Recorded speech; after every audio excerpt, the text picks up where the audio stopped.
and good afternoon or good morning, or when you see this, whatever time it is. My name is Evan Weiner, and I want to thank Noah for inviting me to the Westhampton Library. I'm going to talk about something that I'm very familiar with, the politics of sports business. I covered the National Football League strike in 1982. And I was the guy who told the world that the National Football League strike in 1982 was over. As a reporter, it was my second scoop. My first scoop was with John Lindsay in 1978 when I was 21 years old, and Lindsay told me that he was running for the Senate seat in 1980 held by Jacob Javits in New York. And that led me to a brief career on WNEW Radio 1130 in New York, where I was a stringer in the New York suburbs, the northern suburbs for WNEW. This particular scoop, it was really easy. We were at the New York Sheraton, and I had to go to the men's room, and so did Gene Upshaw. And we went into the men's room together, and we're in front of the urinals, and looks over at me, he says, "It's over." I said, "What's over?" He said, "The strike." He said, "When you wash your hands, when you get out of here, file it.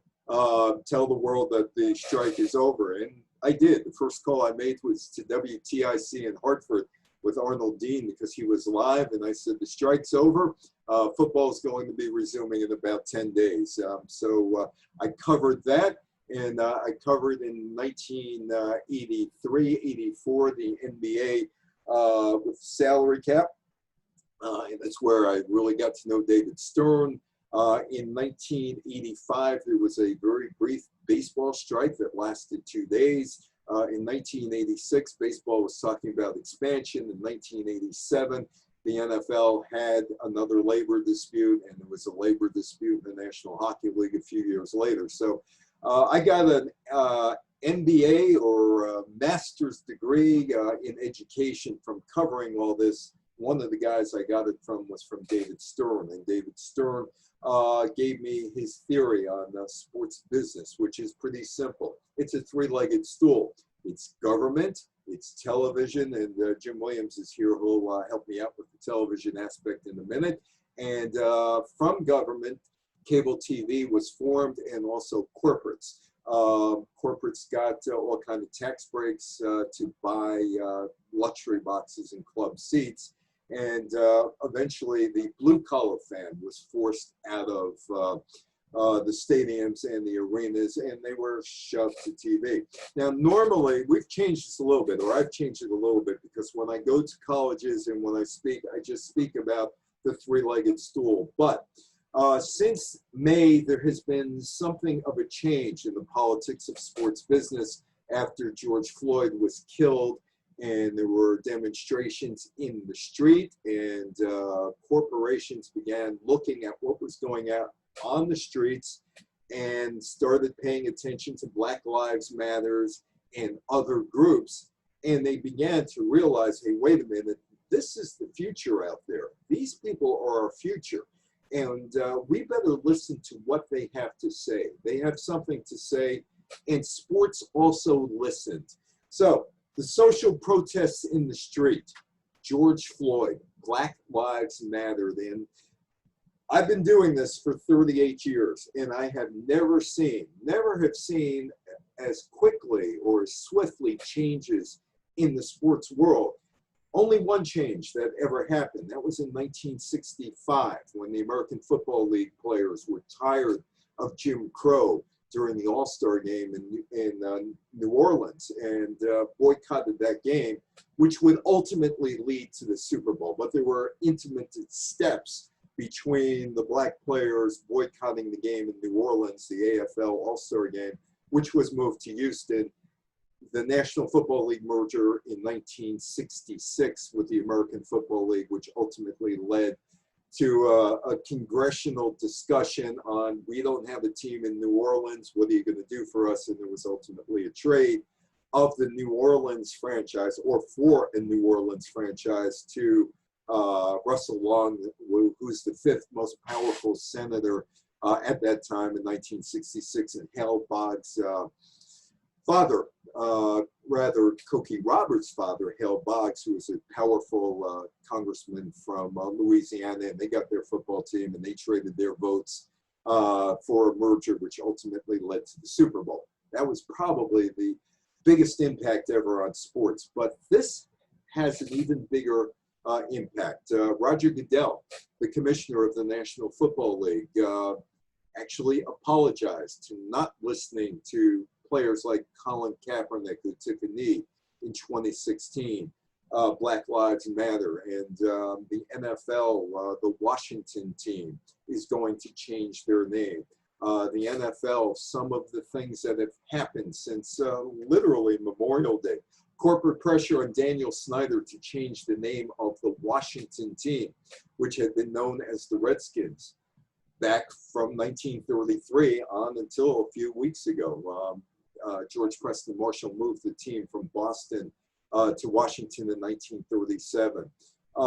There is a possibility the first week of the season, if there is a season, and we don't know whether that is going to happen or not, but the possibility that the Black National Anthem, Lift Every Voice and Sing, will be played.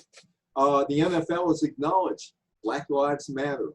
And the NFL said that they do acknowledge the fact that players are human beings and that they can speak out.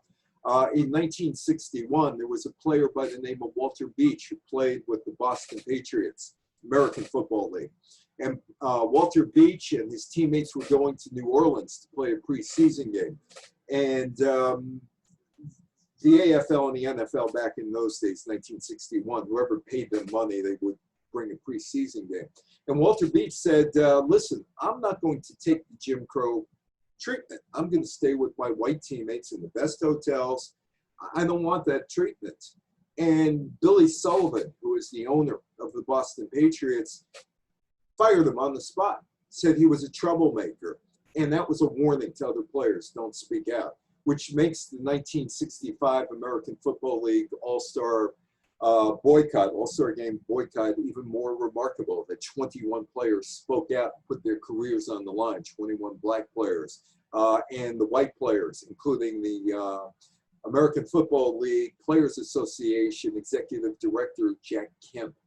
That's what he was in those days, who ran for president, ran for vice president in 1986 and was part of the Goldwater campaign in 1964. And he put his political career and his professional playing career on the line in 1965 by supporting his black teammates.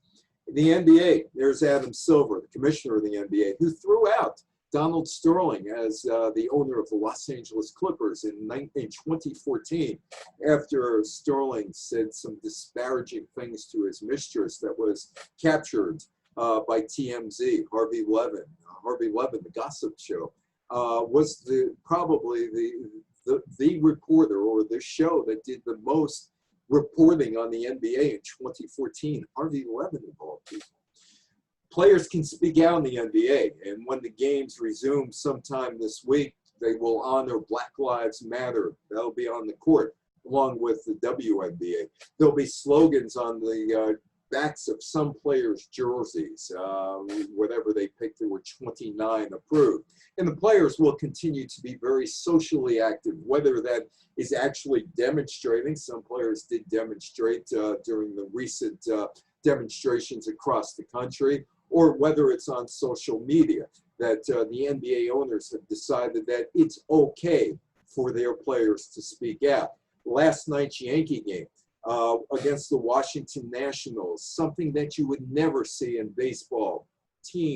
Both teams came out and took a knee during the national anthem. Gabe Kapler, who is the San Francisco Giants manager, and some others took a knee earlier this week during the national anthem.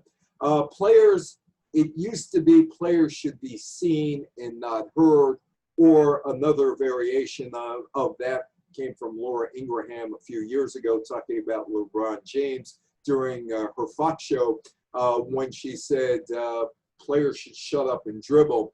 And LeBron James had an HBO special.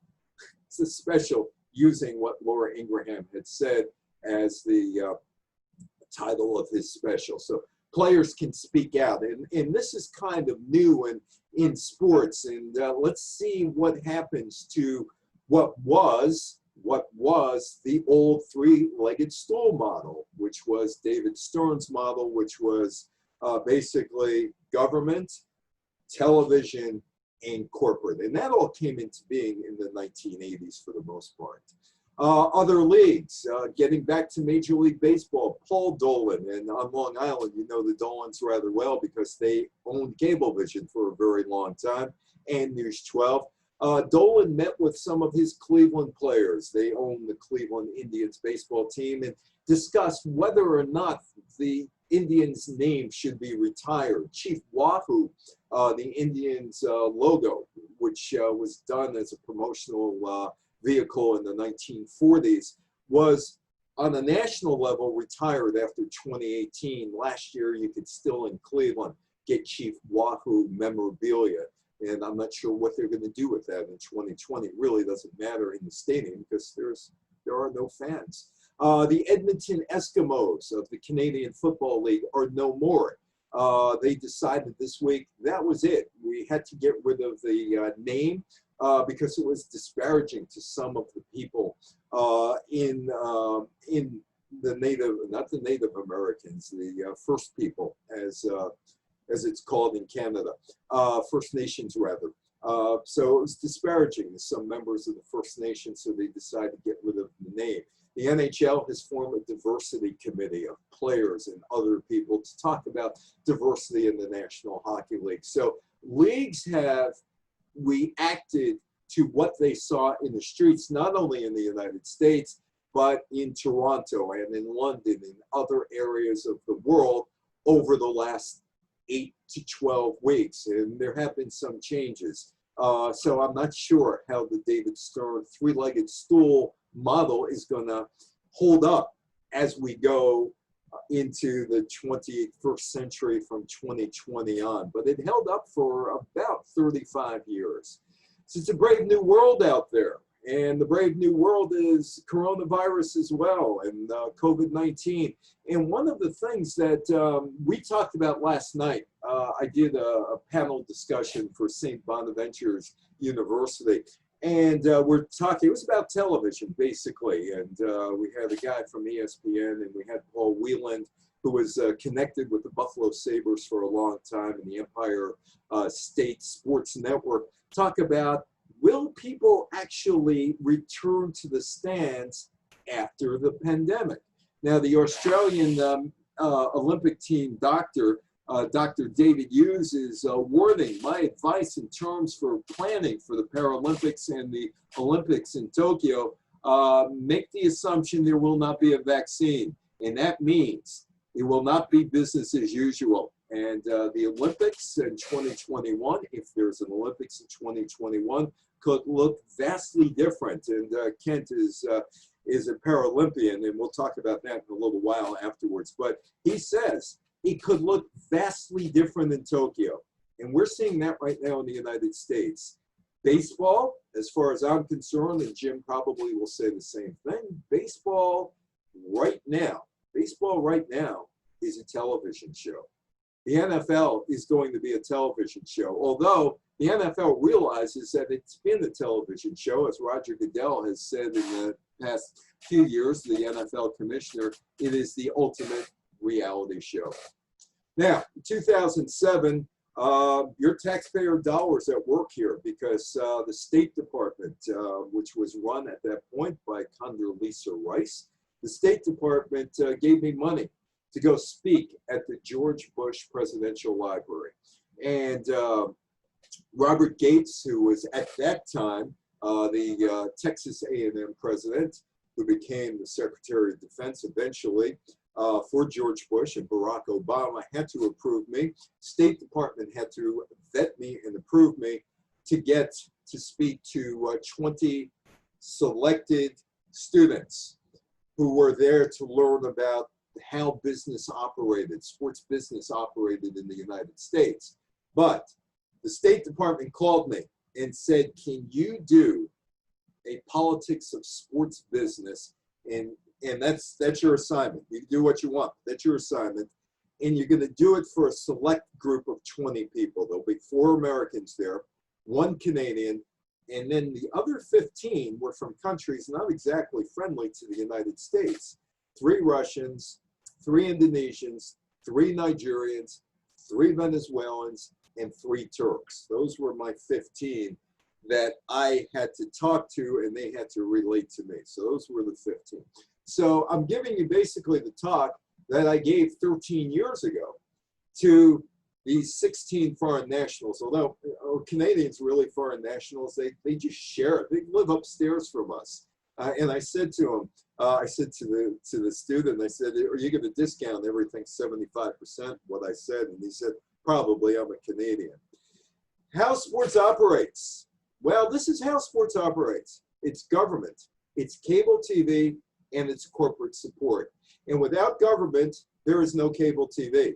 And without government, there's no corporate support. And Jim and I are going to talk a little bit for you about cable TV in a minute. But I'm going to talk about government. And David Stern was the proponent of government. You have to remember one thing about professional sports leagues and college sports conferences and the NCAA in the United States.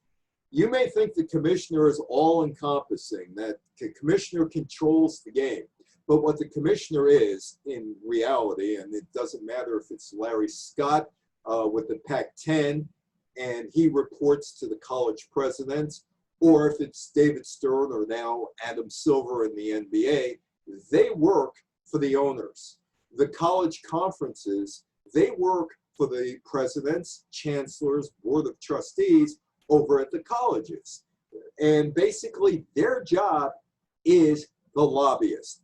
Bud Selig, when he was the commissioner of baseball, and he was sort of the commissioner of baseball from, say, 1992 to when he became commissioner in about 2002, 2003, until he retired about 6 years ago.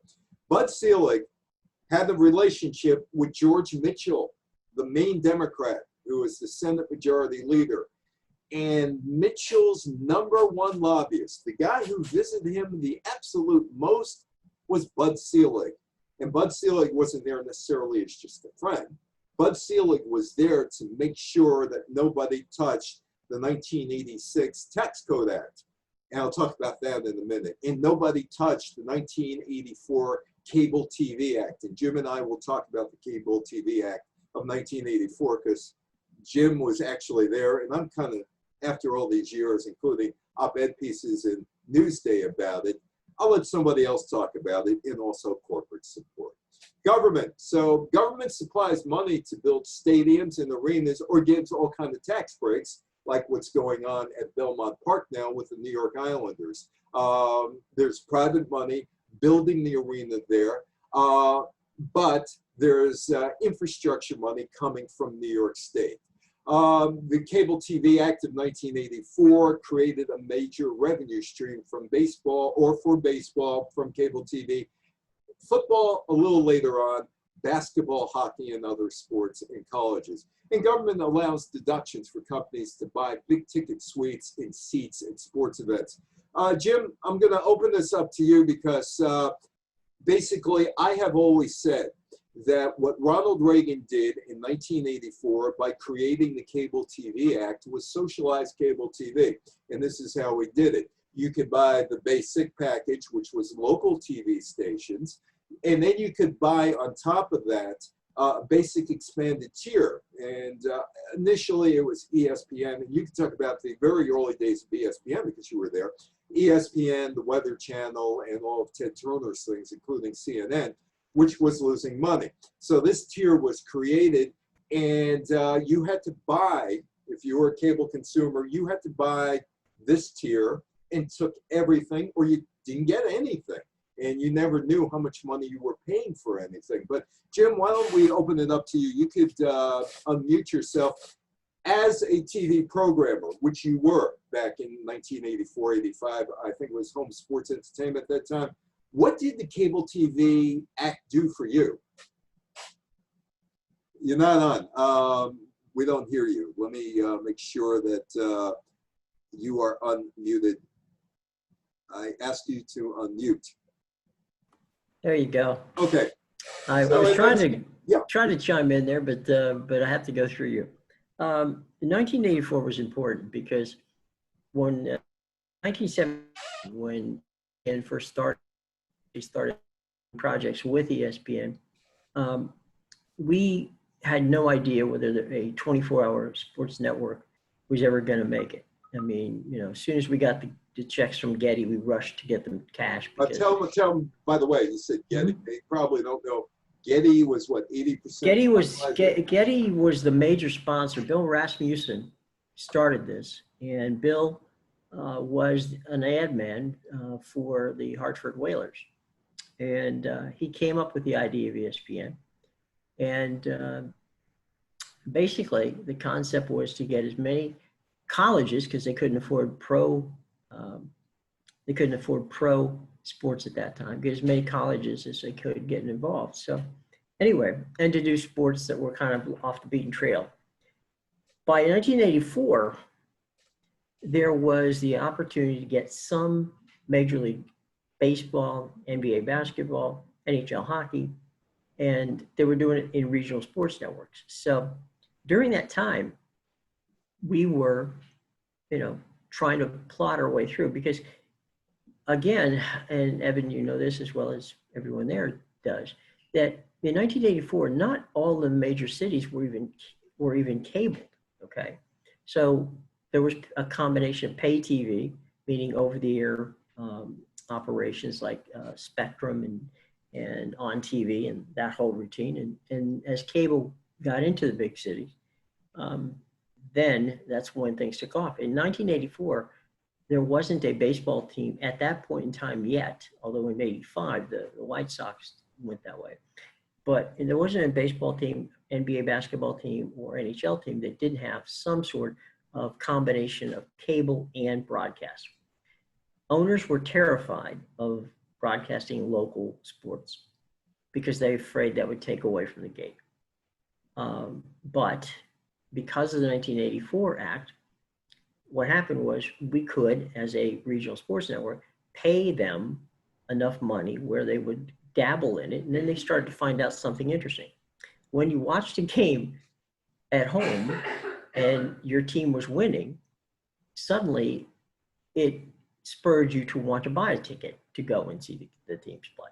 So the concept of what we used to call never broadcasting within the shadow of the stadium was helped along by that 1984 Act, because at that point in time, we could show them, guess what? You can, you know, show home games, because normally if you're going to win, you're going to win at home.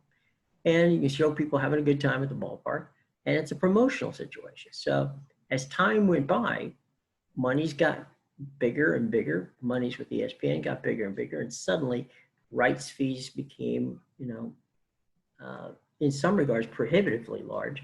And that's, and frankly, by this time now, here we are, 2020, the largest single expenditure on your cable television bill is your regional sports networks, and also ESPN. Turner, of course, TNT and the folks there, they've been in the business with TBS, starting back with Turner's, as Evan had said, when it was Superstation and CNN.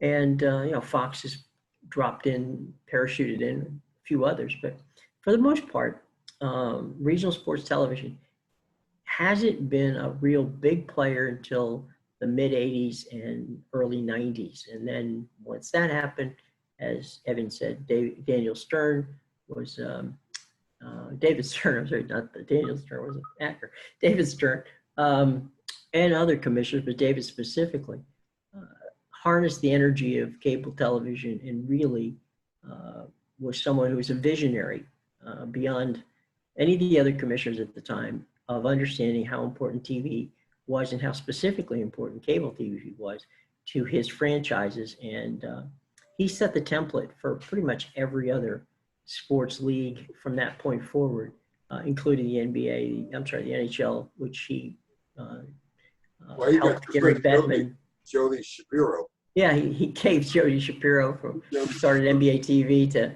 the NHL for NHL TV.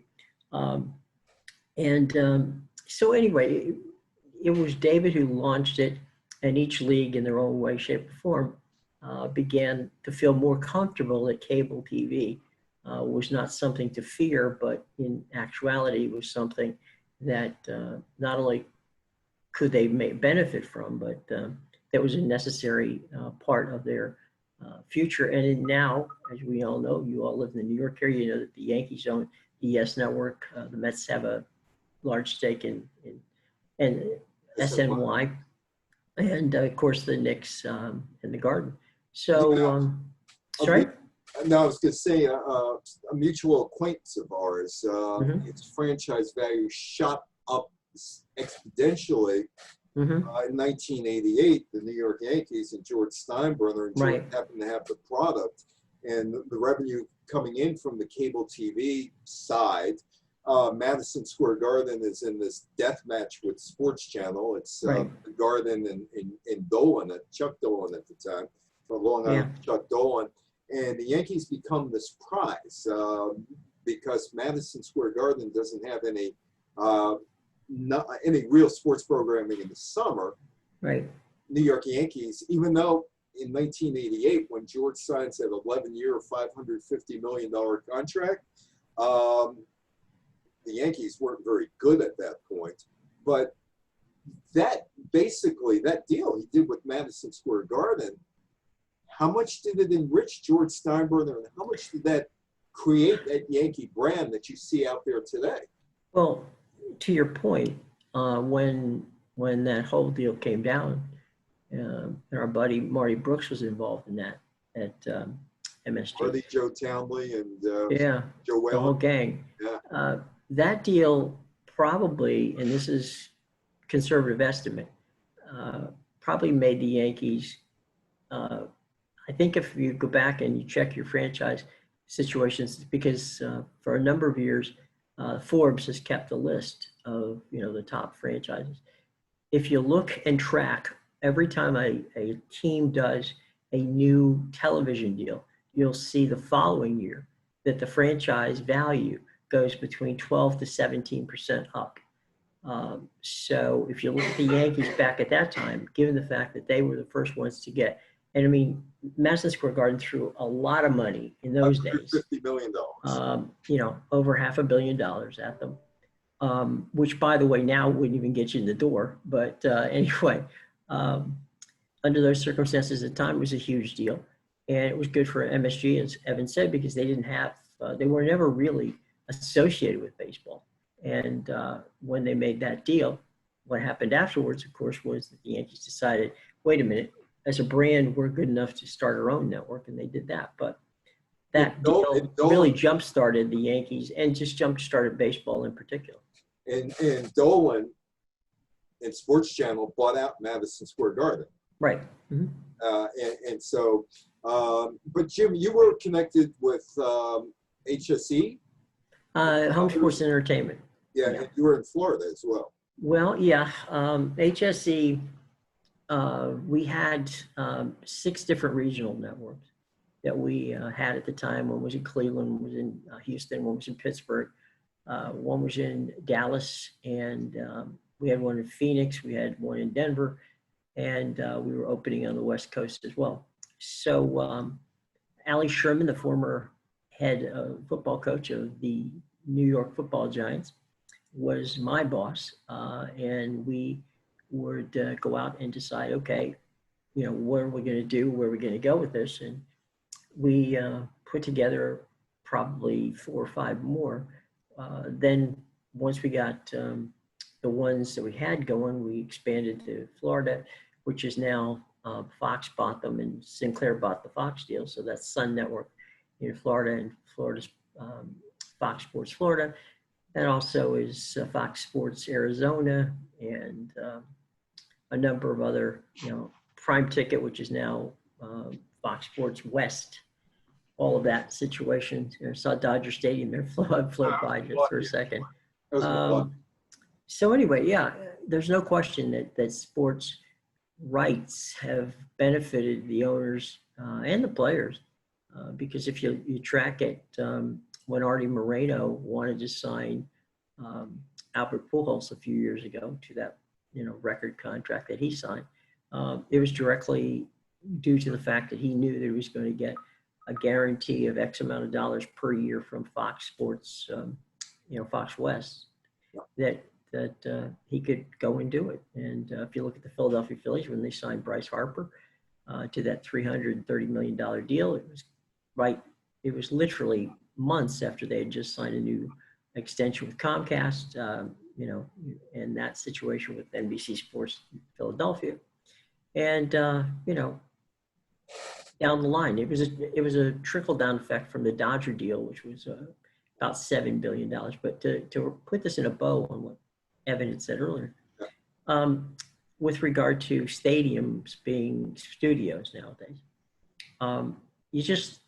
because of the advent of high definition television, because of the enhancement of the audio and other aspects, you can literally watch a game at home with such clarity that you've never had that before. And, I know that Evan often tells a story, which I'll let him tell if he chooses to, as to whether or not someone may want to buy their season tickets or, invest in a large screen TV and have, and watch it at home, which means that you don't have such long lines for the bathroom. No lines to the bathroom. So. Right, exactly. So, and to the concession stand as well. So it definitely does had an impact, but the National Football League is probably the only the only league out there in the United States that could easily make money if the fans didn't show up. Obviously they want them to show up, but if they don't, they're not going to have a problem with that. But anyway, there's no question that the tipping point to what made regional sports networks viable was because of the '84 Act, and more specifically because the fact that each team had a certain investment point in them, whether they were partnerships or whether they were rights fees, whatever. If you wanted to watch those games, you needed that regional sports network. And so that was the carrot and the stick that got them through. And for good or for bad, it has escalated from 1984 to 2020, where rights fees have now gotten to the point where it's almost like monopoly money. We're going to get back to TV. I'll get back to you in a couple of seconds, Kent. I want to move on to the government and how government got involved in all of this, because it wasn't involved in the early days. What happened was Milwaukee, and that was in the late 1940s and early 1950s. There was a minor league team played in the American Association, and it was called the Milwaukee Brewers. And they were playing at an old baseball park that was falling apart. And the Green Bay Packers National Football League franchise also used the facility because Green Bay only has, 30,000 people, 35,000 people still. And they needed to come down to Milwaukee because they needed Milwaukee sponsors, and they needed the people to go up to Green Bay because they needed to fill a stadium. And the Green Bay situation is kind of interesting because the stadium that is now Lambeau Field, they used to have fundraisers, and George Halas's Chicago Bears would help out to get money to build that stadium, which was called City Stadium. But it was in Milwaukee in 1950 where there was a big change, and government came completely involved in sports. What the Milwaukee mayor did, what the Milwaukee City Council did, was decide to put up money to build a stadium, but it wasn't for the minor league team. It would be for a major league team. And there were teams that were becoming available in Major League Baseball. The 16 teams had solidified themselves in 1903, but it was mostly east of the Mississippi. And there were 3 teams in New York, 2 teams in Boston and Philadelphia and St. Louis. And there was just a single team in places like Detroit, where Kent's from, and other cities. So what Milwaukee decided to do is that they put aside funds to build a stadium for 28,000 people. could be extended to 36,000 people. And they would use the ballpark as a carrot. There were a lot of guys who were looking to move. Lou Perini in Boston, in St. Louis, Bill Veeck was looking to move. The situation in Philadelphia changed because Connie Mack, who had managed that team since 1901, ran that team even before that as an owner. There were two teams in Philadelphia as well. And they are starting to look, hey, why are we sharing a city where we could go somewhere else? And in Milwaukee, the city council said, hey, here's the money. We'll put up the stadium. You come to us. And Bill Veeck wanted to move the St. Louis Browns there.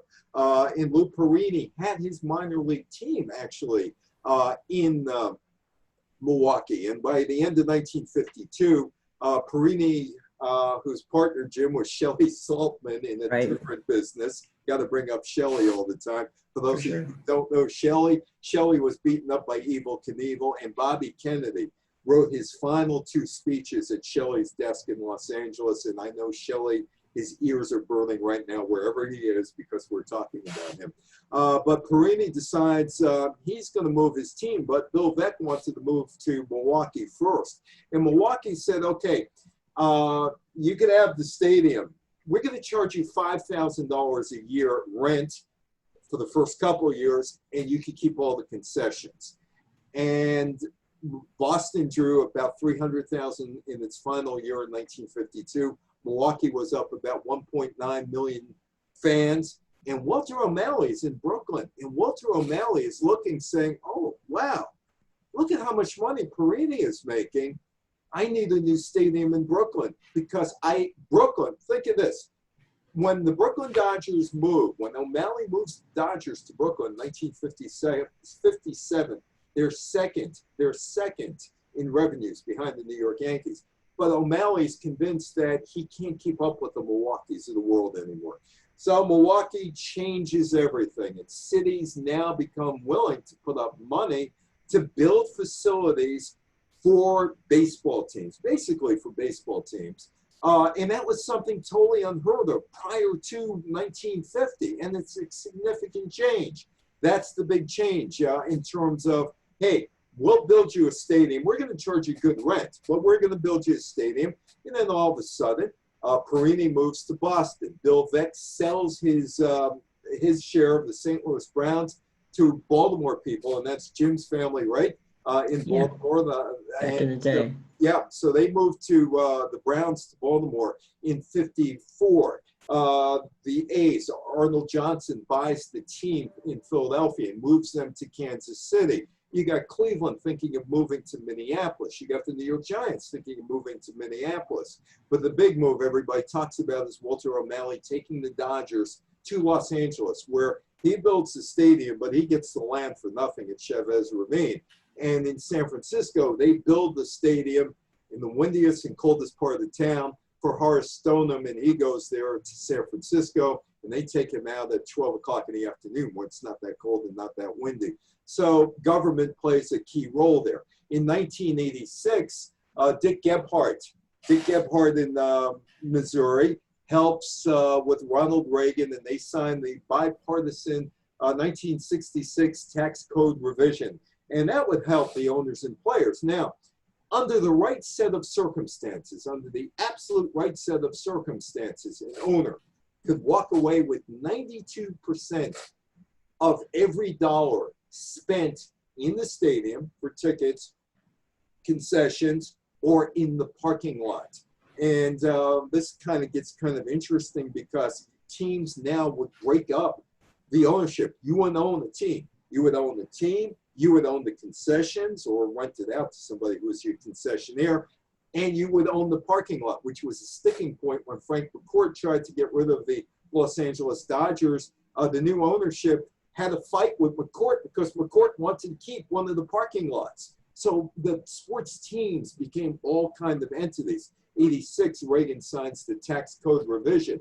And basically, there was a loophole in the tax laws, and it gave owners ammunition in their ability to negotiate with cities and states to get a stadium. Jerry Reinsdorf in Chicago looked at what was going on in St. Petersburg. They all of a sudden, they decided to build a stadium in St. Petersburg with no tenant, and he's playing Chicago against St. Petersburg as late as 1988 or so to get a new stadium in Chicago, which he ultimately did.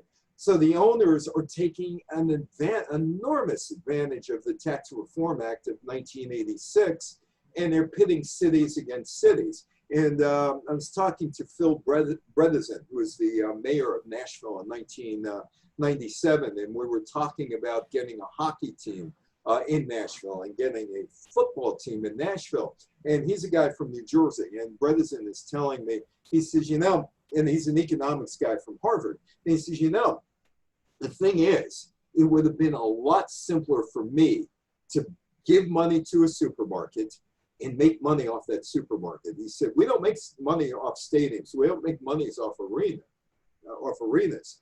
He says, what I should have done is just given some supermarket X amount of dollars and said, build your supermarket, because the supermarket has 4 shifts. People shop locally. The tax money stays in the community. It doesn't go anywhere, and it creates jobs in the community. These stadiums don't create jobs. These stadiums don't create, or arenas don't create jobs. They create part-time jobs. And they really don't impact the economy. A supermarket impacts the economy far more than a stadium. Yet cities and states go after professional sports teams because of intrinsic things. It makes you feel good to be a fan of a team, a local team, because you feel like you're part of that team. And even though economically it makes absolutely no sense at all, because I'll give you an example. In Cincinnati, they're paying down the debt, enormous amount of debt, and they're giving the owners 92 cents out of every dollar. So they had to cut social services. They had to cut workers. They had to raise local sales tax. They had to sell off a hospital at 50 cents on a dollar. But hey, if your team wins the championship, as Bredesen told me and as others have told me, it's the greatest feeling in the world. You're part of something. Intrinsically, yeah. In Nashville, when Bredesen and Tennessee put up money for the football stadium, they envisioned all around the football stadium, there'd be apartments, there'd be offices and all. And what ended up, they got a Texaco station, Chester, Pennsylvania. And I'm in a movie called The Sons of Ben, which was released in 2015, where Ed Rendell, the governor of Pennsylvania, decided to give Chester, Pennsylvania, one of the poorest cities, 11 miles south of Philadelphia in North America. It's a city that time left behind. And he gave them the money to build the stadium, thinking that it was on the waterfront, the Schuylkill River, and they would build all kinds of things around the stadium. Nothing happened. Unfortunately, most of the time, nothing happens. But a lot of it came out of that tax code revision. So federal tax exemption was given to local municipalities to float bonds and loan the corporation that's building the stadium money. And so the two most important things, 1950 with Milwaukee in 1986, and then throw in the Cable TV Act of 1984, and you could see why it became rather lucrative. So the changes, 1984, 1986, particularly 84, TV money comes in. In 86, you could get revenue from your buildings, all sorts of opportunities for owners.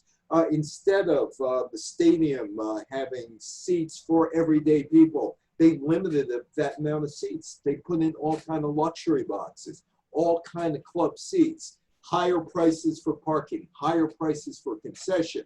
The in-venue restaurants, cities were competing and giving money away to the owners. And the political involvement is absolutely substantial. There's Andrew Cuomo, who I first met when he was 19 years old in 1978. John Tavares, the former captain of the New York Islanders. Billy Joel from Long Island, and Cal Clutterbuck. This is when Cuomo announced that the Empire State Development Corporation cut a deal with the New York Islanders ownership to build an arena on the grounds at Belmont Park. The Islanders ownership and Oakview Group and the other people involved with that arena paid $43 million in rent to New York State to build, and they're putting their own money into it. Some of that money is now coming from USB Bank that signed the 15-year, $300 million reported naming rights deal for that building at Belmont Park. And they didn't get money direct, although there'll be infrastructure money thrown in, and there's the money that's coming in from the MTA as well. They basically, it's all part of government. Supreme Court of the United States also has a big role in sports. 1922, Oliver Wendell Holmes. Oliver Wendell Holmes is the Chief Justice. And in 1914, there was the Federal League in baseball. And the Federal League was the third league, and they tried to establish themselves, and they also tried to set them up where teams would go into either the American League or the National League. And most of the owners were paid off. Wrigley Field was not built for the Chicago Cubs. It was built for the Chicago Whales of the Federal League. One team was left out of all the settlements and everything, and that was the Maryland Terrapins, the Baltimore Terrapins, and they decided to sue on an antitrust violations because they were left out. And eventually, by 1922, this would get to the Supreme Court. And the Supreme Court would rule that baseball was not a business. Certainly not a business. It was a game. Although, when the Brooklyn Dodgers of New York City traveled to Pittsburgh to play the Pittsburgh Pirates of Pittsburgh, Pennsylvania, you would think that they were businesses, this one in Brooklyn, one in Pittsburgh, that it wasn't a game. It was a business. But Oliver Wendell Holmes in 1922, along with the Supreme Court, decided that baseball was a game. And because it wasn't a game, it wasn't a business, that it would get a blanket antitrust exemption, which it did, blanket antitrust exemption. And baseball to this day still has, it's watered down, but still has an antitrust exemption, which basically means you can't put a third team in New York City, nor can you put, or the New York City area, nor can you put a team in San Jose because the San Francisco Giants have the territorial rights to that. So Major League Baseball got permission from the Supreme Court to act like a monopoly in 1922. In the decision, the Federal Baseball Club of Baltimore versus the National League, the court ruled against the Terrapins owners. Holmes wrote that personal effort not related to production is not subject to commerce, and that baseball was entitled to a tax exemption. Gerald Ford was a college football player at University of Michigan. College sports, and he's a member of the College Football Hall of Fame. College sports gets an exemption because the NCAA believes in something called principle in amateurism, looks after the athletes by keeping them away from the temptation of professionalism, commercialism, and looks after the best interests of student athletes. It got a special tax exempt status as a charitable organization under the IRS code from Congress, which Gerald Ford signed into law in 1976. Colleges whose football teams appear at bowl games don't have to pay taxes on their take from the game and from television. Lyndon Johnson is responsible for the Super Bowl. He signed the 1966 bill that ultimately created the Super Bowl. Much of the legwork, as I mentioned before, came from Emanuel Cellar, the Brooklyn congressman in the House. That was the 1961 Sports Broadcast Act that he signed, and he made sure no teams moved when the merger took place. And two Louisiana politicians, Russell Long and Hale Boggs, the Super Bowl was created after that and created as part of the Civil Rights Act, if you go through it linearly. Super Bowl roots go back to the game that never took place in 1965, the AFL All-Star Game in New Orleans. The African-American players boycotted the game, set off a series of events that concluded with the championship game between the American Football League and the National Football League on January 15th, 1967. Despite the passage of the Civil Rights Act of 1964, the African-American players who were selected to play in New Orleans encountered problems. Players were denied cab rides into New Orleans, called all kinds of names. Ernie Ladd was threatened with physical harm. A bouncer wanted to kill him because he went into a bar on Bourbon Street. He left after that. Ernie Ladd was 6'9", weighed 315 pounds. Cookie Gilchrist was the leader of the players who decided that they weren't going to play. He led the boycott. New Orleans never got a team, but when the teams, two leagues tried to merge in 1966, Pete Rozelle, the commissioner, being the lobbyist, New Orleans became the political football. And Russell Long and Hal Boggs said they weren't voting for the merger unless New Orleans got something. Good old-fashioned congressional horse trading.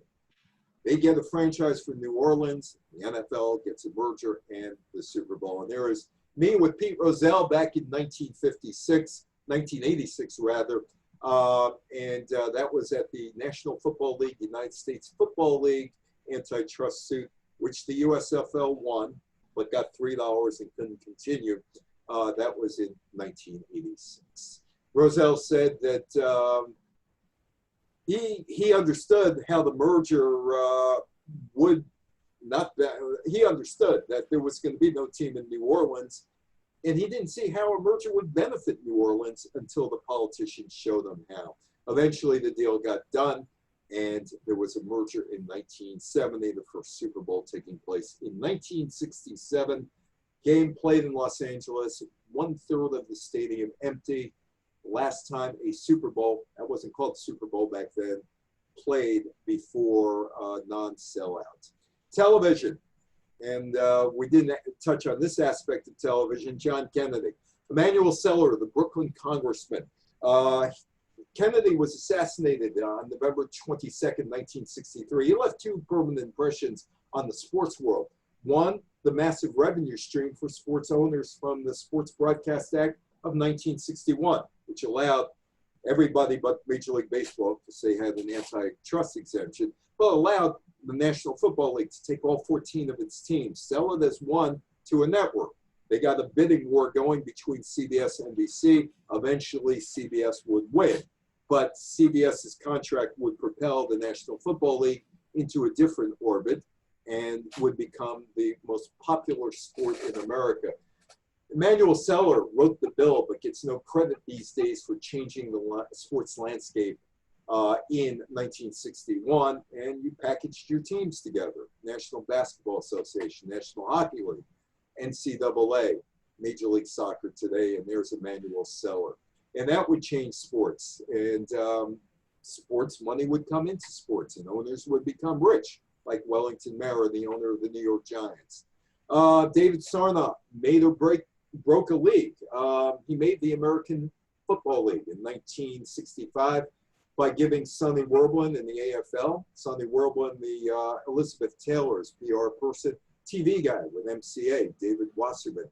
Lou Wasserman, his grandson, is now running the Los Angeles Olympic Committee for the 2028 Olympics.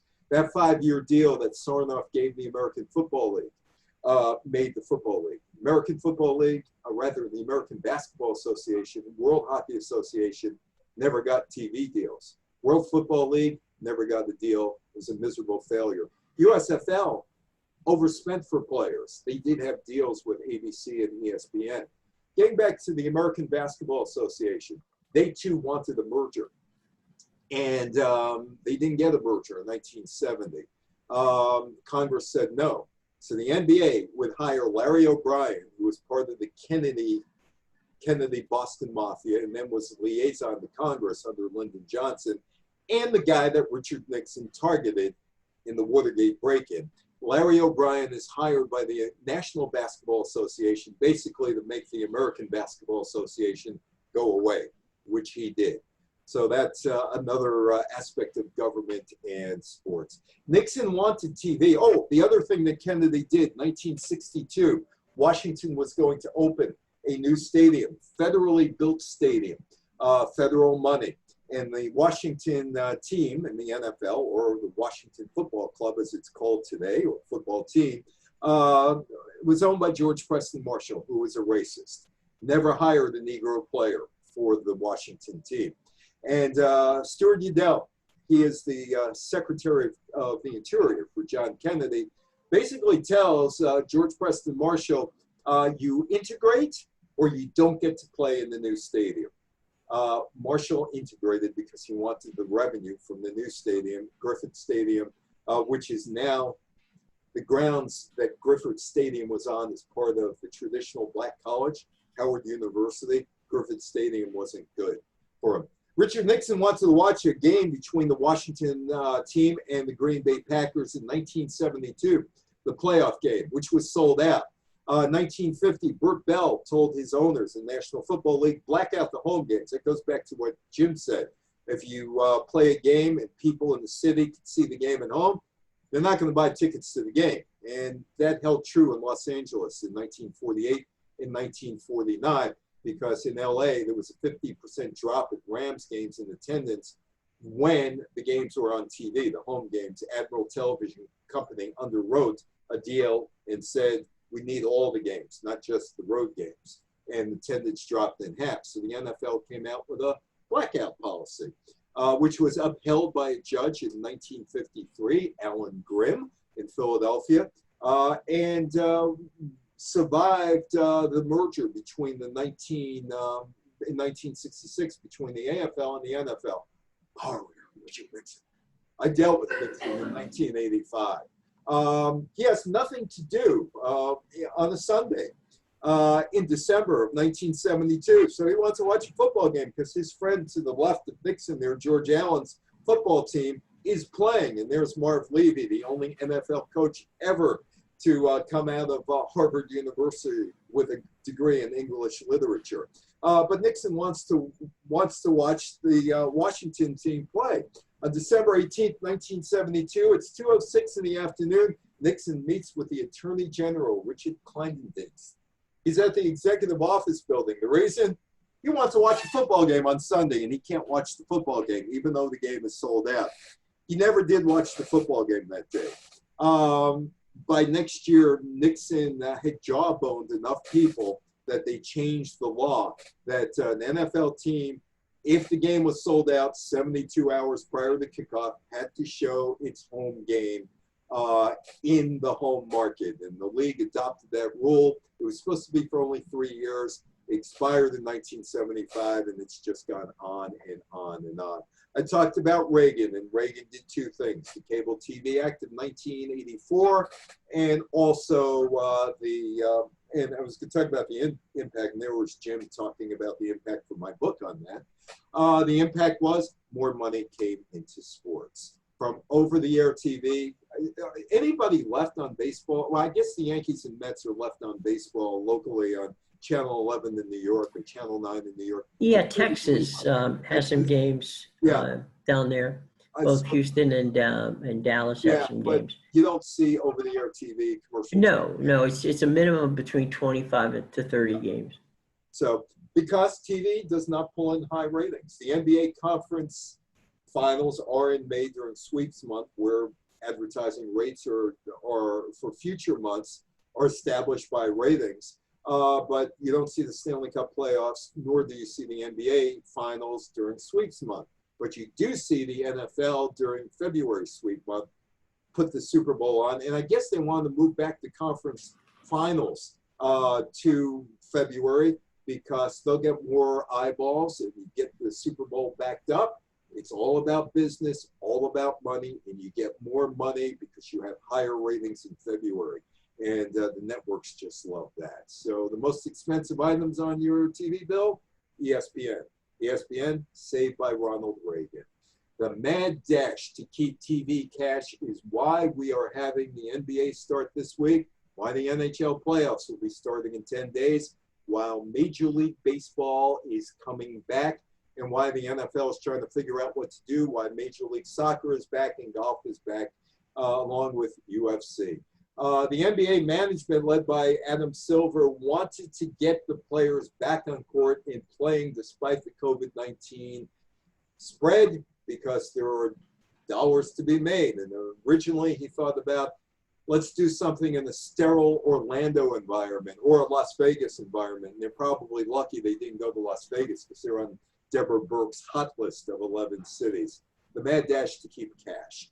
The NHL and NBA get a significant amount of their money from the playoffs. The dash for cash was a significant factor in keeping the leagues up and going.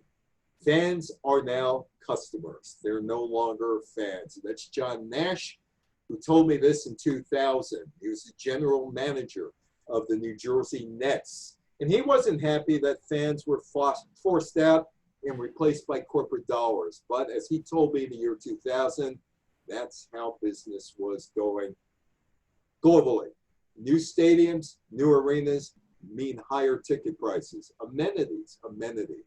Mark Cuban wants customers.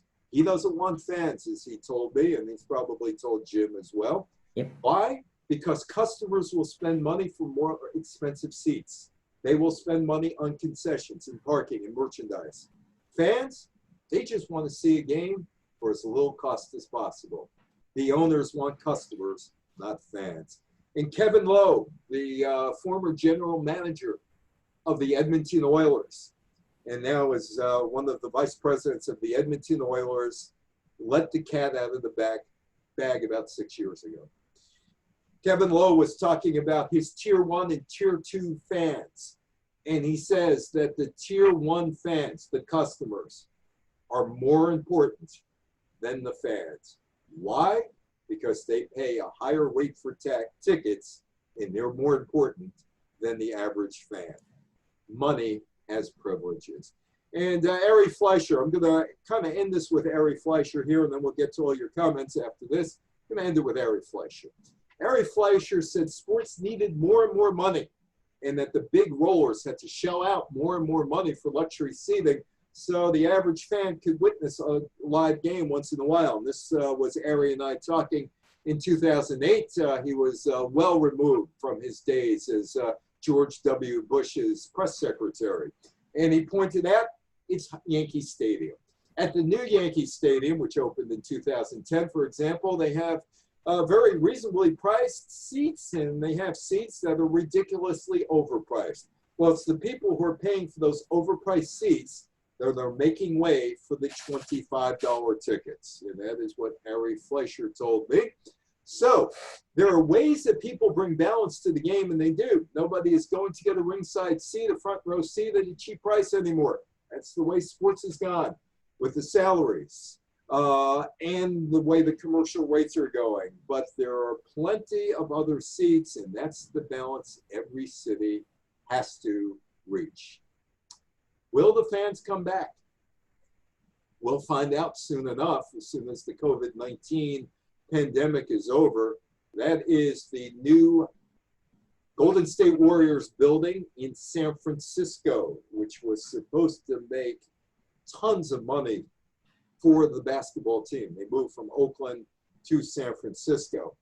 It's empty now, and it's going to be empty for a while. Whether they could play December, January, February, we will see.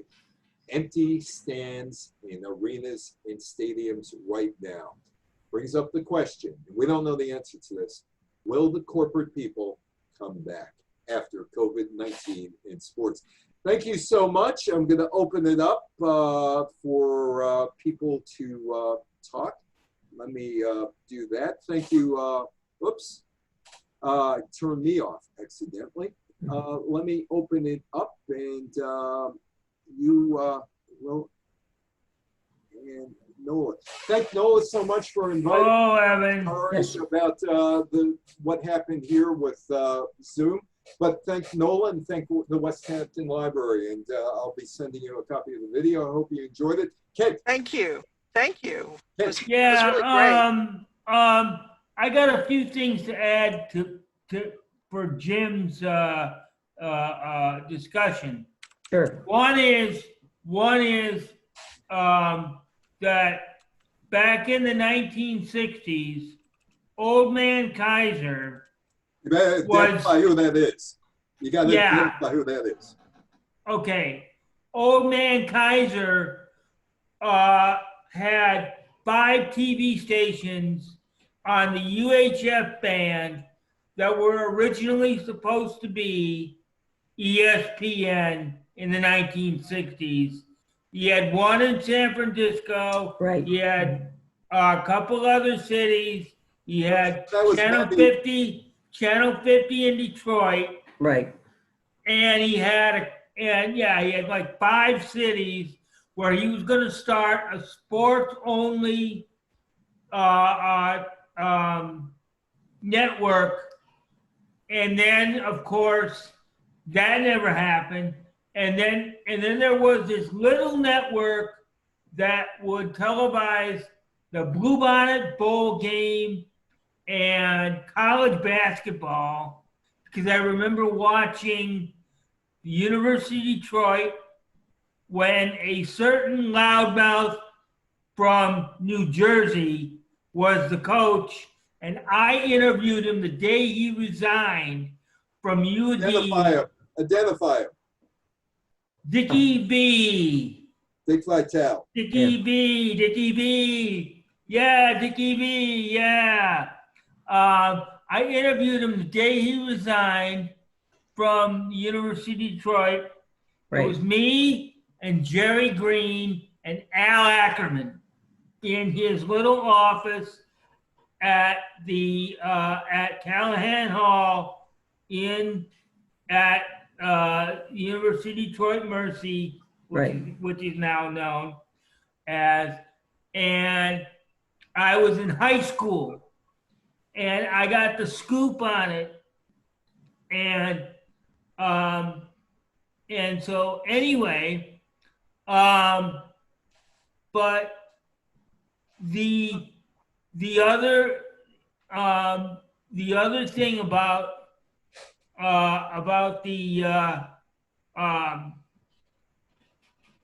the best line that I heard from the Showtime documentary on the AFL, on the player,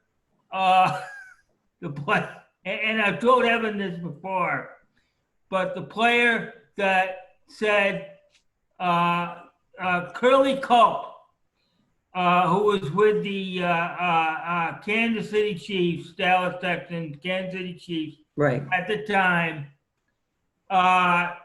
came to the game, and they got to the airport, and they tried to get a cab, and the guy said, "We're going to have to get you a colored cab."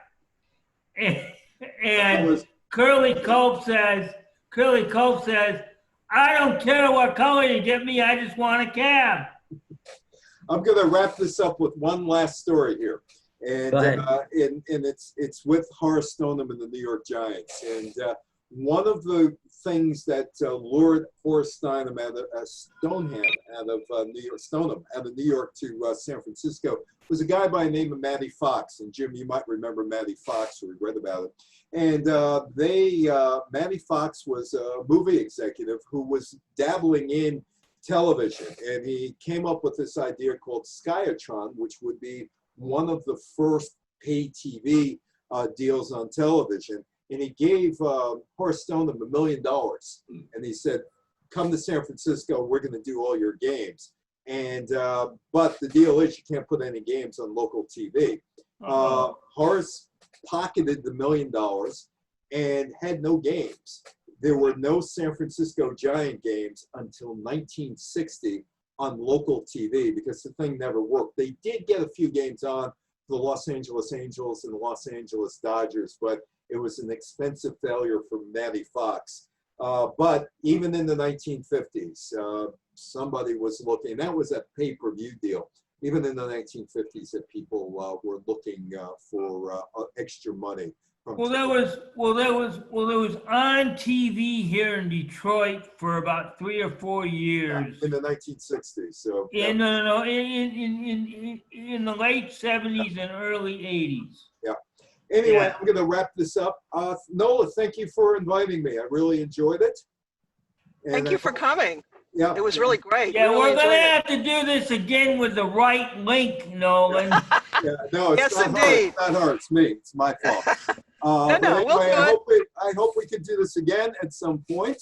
I enjoyed it, and I'm going to give you